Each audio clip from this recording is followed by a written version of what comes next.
वक्फ संशोधन बिल पर जब जेडीयू ने समर्थन दिया था, तब जेडीयू में इस्तीफों की लड़ी लग गई। कुछ मुस्लिम नेताओं और बिहार के धार्मिक संगठनों ने मुख्यमंत्री नीतीश कुमार के समर्थन पर नाराजगी दिखाई थी। माना जा रहा है कि जेडीयू को इस समर्थन की वजह से विधानसभा चुनाव में बड़े पैमाने पर मुस्लिम वोटों का घाटा उठाना पड़ सकता है।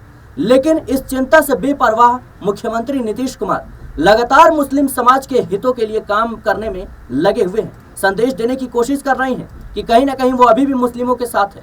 हाल ही में कई मुस्लिम नेताओं के इस्तीफे और शनिवार को किशनगंज के मास्टर मुजाहिद के पार्टी छोड़ने के बावजूद नीतीश कुमार मुस्लिम समाज को मैसेज देना भी चाहते हैं कि वो मुस्लिमों के हितों के लिए कोई कोर कसर नहीं छोड़ेंगे। इन घटनाक्रमों के बीच मुख्यमंत्री ने शनिवार को पटना के हज भवन में हज 2025 की तैयारियों को लेकर एक महत्वपूर्ण समीक्षा बैठक की।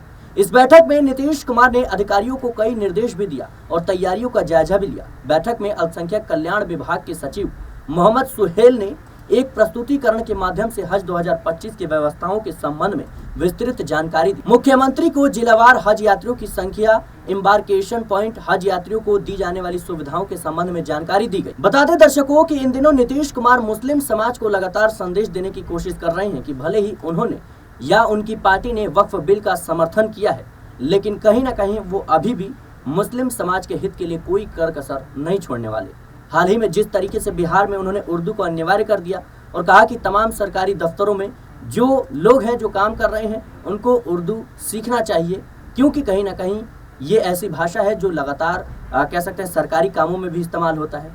ऐसे में देखा जाए तो नीतीश कुमार ये भी ऐलान करते हैं कि वक्फ बोर्ड की जमीनों पर मदरसों का निर्माण करवाया जाएगा।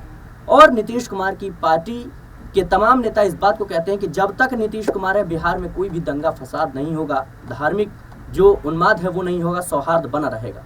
कहीं ना कहीं नीतीश कुमार की पार्टी से जिस तरीके से मुस्लिम जो नेताओं ने इस्तीफा देना शुरू किया, उसके बाद पार्टी में हड़कंप मच गया।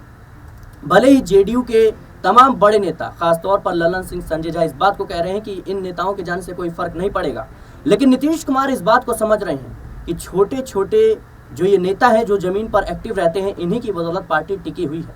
ये बड़े नेता तो केंद्रीय मंत्री बनकर दिल्ली चले जाएंगे, मुख्यमंत्री बनकर पटना चले जाएंगे, लेकिन जो लोगों से जुड़ाव रखता है, जो लोगों के पास जाता है, उनकी तकलीफों को सुनता है, जिससे पार्टी कहीं ना कहीं मजबूत होती है, वो यही नेता है। फिलहाल देखना होगा कि नीतीश कुमार का आने वाले समय में क्या कुछ फैसला होता है। फिलहाल की इस रिपोर्ट में इतना ही। देश और दुनिया की तमाम खबरों के लिए बने रहने नेक्स्ट न्यूज़ के साथ।